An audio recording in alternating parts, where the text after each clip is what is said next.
Hello everyone, मैं Veenu Verma excel in education channel में आप सभी का स्वागत करती हूं। फ्रेंड्स, यहां पर हम बात करते हैं यूजीसी नेट की और सेट के एग्जाम की। तो यहां पर मैं एमपी सेट की तैयारी भी करवा रही हूं और साथ में अगर आप किसी भी स्टेट की दे रहे हैं परीक्षा सेट के एग्जाम की तो वो यहाँ तैयारी हो सकती है। ठीक है, तो यूजीसी नेट सेट की पेपर 1 और पेपर 2 एजुकेशन को मैं यहाँ कवर कराती हूँ। ठीक है, तो जो लोग भी एजुकेशन सब्जेक्ट से परीक्षा देने वाले हैं, चाहे पीजीटी की हो या असिस्टेंट प्रोफेसर की हो या नेट एजुकेशन की हो, तो वो यहाँ पर ज्वाइन हो सकते हैं, आपकी तैयारी हो जाएगी। ठीक है, पेपर 1 में आपके कुछ ऐसे सवाल हर बार पूछे जाते हैं जो कि थोड़ा लीक से हटके होते हैं। ठीक है, तो यहाँ पर ये सवाल ये भी नहीं कह सकते हैं कि आउट ऑफ सिलेबस हैं, लेकिन सवाल आपसे पूछे जाते हैं, पैटर्न थोड़ा सा चेंज करके पूछा जाता है। तो इसलिए आज के इस वीडियो में हम लोग इन्हीं सवालों को यहाँ हल करेंगे। और वैसे तो ये क्वेश्चन जो आते हैं इनका वेटेज कम रहता है, लेकिन फिर भी आ जाते हैं तो आपके 3-4 सवाल भी अगर आ गए तो फिर परसेंटेज गड़बड़ा जाता है ना। तो इसलिए आपको ये भी पढ़ लेने चाहिए, अगर आपको सिलेबस में मिल जाता है या आपके बुक्स जो है वहाँ मिल जाता है। नहीं तो सारी चीज़ें मैं यहाँ पर कवर करवा रही हूँ। आप लोग चैनल को सब्सक्राइब कर लें।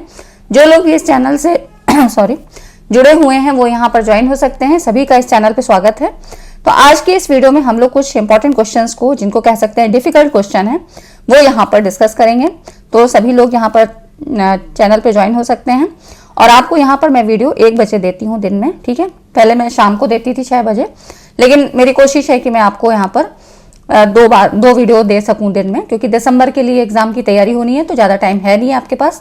और इसी के साथ साथ यूजीसी नेट और सेट के साथ साथ मैं जीएस का पोर्शन कवर करवाती हूँ, जो आपके असिस्टेंट प्रोफेसर यूपी HESC के लिए है। ठीक है, HESC एडवर्टीजमेंट 51 के लिए एग्जाम होगा, तो उसमें जीएस के सवाल आते हैं, तो वो भी यहाँ कवर कराए जाते हैं। ठीक है, तो इसलिए आपको सभी तरह की वीडियोस मिलती हैं, तो कंफ्यूज मत होइएगा। यहाँ पर देखिए, आपकी जो सवाल पूछा गया है ये जून 2024 वाले सेशन में पूछा गया है। इसमें आपको लिस्ट 1 लिस्ट 2 दी गई है, जिसमें कमेटी और कमीशंस के नाम हैं और चेयरमैन के नाम हैं। इन्हें आपको मैच करना है। ठीक है, तो इस तरह के सवाल तो अक्सर ही पूछे जाते हैं, ये कुछ अलग नहीं है। आपको स्टेटमेंट बेस्ड सवाल हो या असर्शन रीजन के हों या आपसे मैचिंग के क्वेश्चंस हो, ठीक है, इस तरह के सवाल हमेशा पूछे जाते हैं। अब लेकिन यहाँ पर कुछ जो है, आपको यहाँ पर जो शब्दावली दी है, नाम दिए हैं, ये थोड़े से अलग है। जैसे कि साइंटिफिक मैन पावर कमेटी, ये 1947 में आई। Committee on higher education in rural areas, committee on model act for universities 1964, Sanskrit commission. अब इनको आपको चेयरमैन से यहाँ पर मैच करना है। तो देखिए, जो साइंटिफिक मैन पावर कमेटी है 1947, ये थे, इसके चेयरमैन SS भटनागर, ये थे शांति स्वरूप भटनागर जी। ठीक है, इनके बारे में अभी हम थोड़ा सा जानेंगे, क्योंकि ये हायर एजुकेशन से संबंधित है, तो आपको चीजें थोड़ा पता होना चाहिए।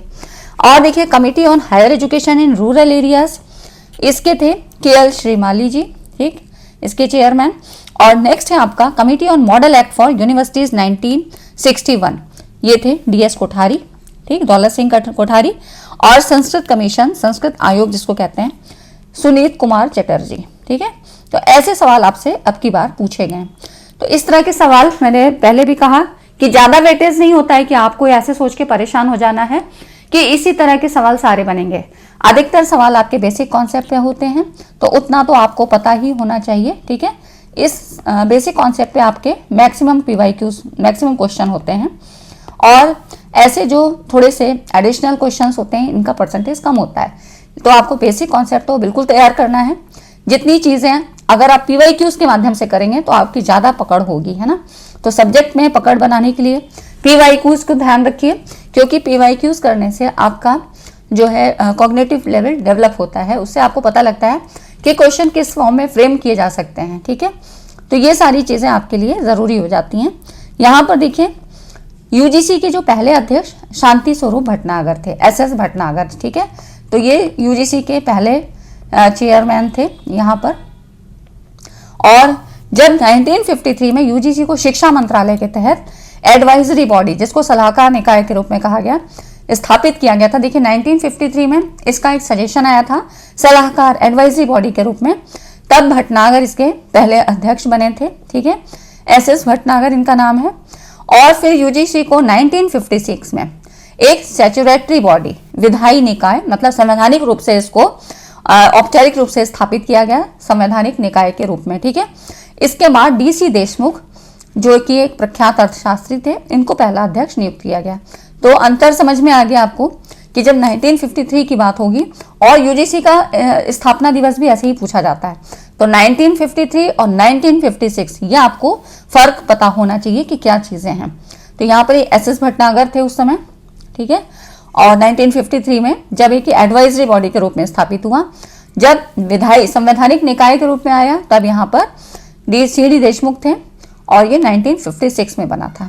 तो इस तरह से एसएस भटनागर यूजीसी के पहले अध्यक्ष थे। और कई बार आपसे कंफ्यूज करने के लिए ऐसे भी पूछा जाता है कि पहले अध्यक्ष कौन थे, तो बिल्कुल आपको लगाना है। और देखिए, असिस्टेंट प्रोफेसर वाले एग्जाम में या पीजीटी की परीक्षा में इस तरह के सवाल हमेशा पूछे जाते हैं, ठीक है। तो अगर पीजीटी एजुकेशन वाले लोग यहाँ जुड़े हुए हैं तो उन्होंने देखा होगा कि इस तरह के सवाल बनते हैं। तो इस तरह से कानूनी रूप से जब गठित किया गया तो सी.डी. देशमुख को इसका पहला अध्यक्ष माना जाता है। ऐसे सवाल बन रहे हैं और आपको थोड़ी सी पकड़ अपनी बनानी पड़ेगी, है ना। नेक्स्ट आप देखो, माशेलकर समिति ने क्षेत्रीय इंजीनियरिंग कॉलेजों को निम्नलिखित में अपग्रेड करने की सिफारिश की थी, ठीक है। अब इसमें से किन कॉलेज में, जो रीजनल कॉलेज थे, किस फॉर्म में इनको बदलने की सिफारिश की थी, अपग्रेड करने की सिफारिश की थी? National institute of technology, national technical institute, national engineering college, है ना। तो यहाँ पर देख सकते हैं नेशनल टेक्निकल कॉलेज, तो ये जो था आपका नेशनल इंस्टीट्यूट ऑफ टेक्नोलॉजी, ठीक है, इसके फॉर्म में अपग्रेड करने की सिफारिश की थी। तो माशेलकर समिति ही थी जिसने जो भी क्षेत्रीय इंजीनियरिंग कॉलेज थे इनको नेशनल इंस्टीट्यूट ऑफ टेक्नोलॉजी इस संस्थान में बदलने की सिफारिश की थी। और सिर्फ नाम बदलने की बात नहीं, बल्कि फंडिंग से लेके जितना भी जो बेसिक स्ट्रक्चर होता है उसको यहाँ पर कन्वर्ट करने की बात कही गई थी। तो ये माशेलकर समिति थी, ठीक है। तो ऐसे सवाल आपसे पूछे गए, और ये सवाल शायद आपकी जनरल बुक्स जो आती हैं उनमें ना मिले, है ना, क्योंकि वो समय के साथ इतनी जल्दी अपग्रेड नहीं हो पाती है। लेकिन यहाँ पर आपको सारी चीज़ें कवर कराई जाएंगी। तो चैनल पे सभी लोग जुड़े रहिए, चैनल को सब्सक्राइब कर लीजिए। और यहाँ पर यूजीसी नेट और एमपी सेट की अभी मैं तैयारी करवा रही हूँ। तो एमपी सेट की आप परीक्षा दे रहे हैं या यूजीसी नेट की या किसी भी सेट के एग्जाम की परीक्षा दे रहे हैं, आप यहाँ पर जुड़िए और अपनी तैयारी को बूस्टअप करिए। देखिए, इसी तरह का क्वेश्चन आपसे पूछा गया था। ये सारे क्वेश्चन आपके हायर एजुकेशन यूनिट से हैं, ठीक है, जो भी हम कर चुके हैं और जितने भी आपके करवाए जा रहे हैं। अब देखिए, 3 मार्च 2023 को पूछा गया था। ये सरकार समिति के आधार पे था। सरकार समिति 1945 में आई थी।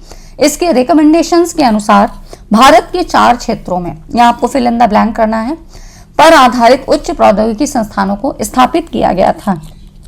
तो यहाँ पर कह रहा है कि रिकमेंडेशंस के अनुसार किसके, जो भी भारत के 4 क्षेत्र थे उनके आधार पे किसमें कौन से टेक्निकल इंस्टीट्यूट के रूप में स्थापित किया गया था। तो ये था आपका Massachusetts institute of technology America, ठीक है। अब सरकार समिति के बारे में थोड़ा सा जान लेते हैं। देखिए, सरकार समिति की जो रिपोर्ट आई थी ये 1948 में, ठीक है। 1948 में समिति का गठन हुआ था भारत सरकार द्वारा उच्च प्रौद्योगिकी शिक्षा के विकास के लिए। और इसके अध्यक्ष कौन थे उसमें? नलिनी रंजन सरकार की अध्यक्षता में इसका गठन हुआ था। कब हुआ था? 1945 में। जो रिपोर्ट आई थी समिति की वो 1948 में आई थी। इसमें क्या क्या रिकमेंडेशंस थी? देखिए, जितने भी कमिटी एंड कमीशन हैं, यहाँ से आपको सवाल पूछे जाते हैं, चाहे आप एमपी सेट की दे रहे हो, चाहे आप जो है यूजीसी नेट की परीक्षा दे रहे हो। तो कमिटी एंड कमीशन, इस पर पूरी वीडियो मैंने बना रखी है, आप लोग देखिए उसको। बहुत लोगों ने देखी है, आप भी देखिए, वहां से काफी चीजें आपकी कवर हो जाएंगी। बाकी चीजें जो अपग्रेड हुई हैं वो तो मैं यहाँ कवर करा रही हूँ, ठीक है।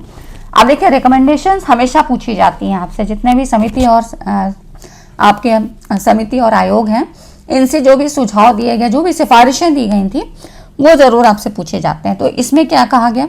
सरकार समिति की क्या सिफारिशें थी? देश के 4 क्षेत्रों में जो हाई टेक्नोलॉजी इंस्टीट्यूट हैं, इसकी स्थापना, और इन संस्थानों को Massachusetts institute of technology MIT पर आधारित करने की सलाह की थी। और इसकी स्थापना में 1950 के दशक में 4 IIT स्थापित किए गए थे। कौन कौन से थे? खड़गपुर जो पूर्व में था, ईस्ट में, IIT बॉम्बे, है ना, IIT खड़गपुर, IIT बॉम्बे जो वेस्ट में था, IIT मद्रास दक्षिण में, और IIT दिल्ली नॉर्थ में, ठीक है। तो इस तरह से आपको ये चीजें पता होनी चाहिए। इनके कार्य क्या थे? तो इंजीनियरिंग, विज्ञान और टेक्नोलॉजी में स्नातक करवाना, स्नातकोत्तर कार्यक्रम प्रदान करने के साथ साथ रिसर्च के क्षेत्र में भी योगदान, ठीक है।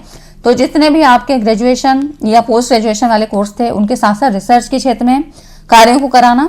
और इसका इफेक्ट क्या पड़ा, तो भारतीय प्रौद्योगिकी संस्थानों ने भारत के आर्थिक और प्रौद्योगिकी विकास में महत्वपूर्ण योगदान। ठीक है, तो इस तरह से ये थे सरकार समिति के जितने भी रिकमेंडेशंस थे, जो उनके कार्य थे, और इन्होंने मैसाचुसेट्स इंस्टीट्यूट के आधार पे यहाँ पर स्थापित करने की बात कही थी। ठीक है, ये कुछ क्वेश्चन हो गए, तो इतने ही हैं आज की उसमें वीडियो में। बाकी मैं, क्योंकि ये अभी लेटेस्ट पैटर्न है, ये मैंने आपको बताया, और इसी तरह के जितने भी इंपॉर्टेंट कॉन्सेप्ट हैं वो सारे आपको मैं करवा रही हूँ। और अब हम लोग दिसंबर के लिए तैयारी कर रहे हैं, तो आप लोग ने चैनल को सब्सक्राइब नहीं किया तो सब्सक्राइब कर लीजिए, साथ में टेलीग्राम चैनल को ज्वाइन कर लें, लिंक आपको डिस्क्रिप्शन में मिल जाता है। और वीडियो को अभी तक लाइक नहीं किया तो लाइक एंड शेयर ज़्यादा से ज़्यादा करिए। ठीक है, मिलते हैं नेक्स्ट वीडियो में। Thanks for watching.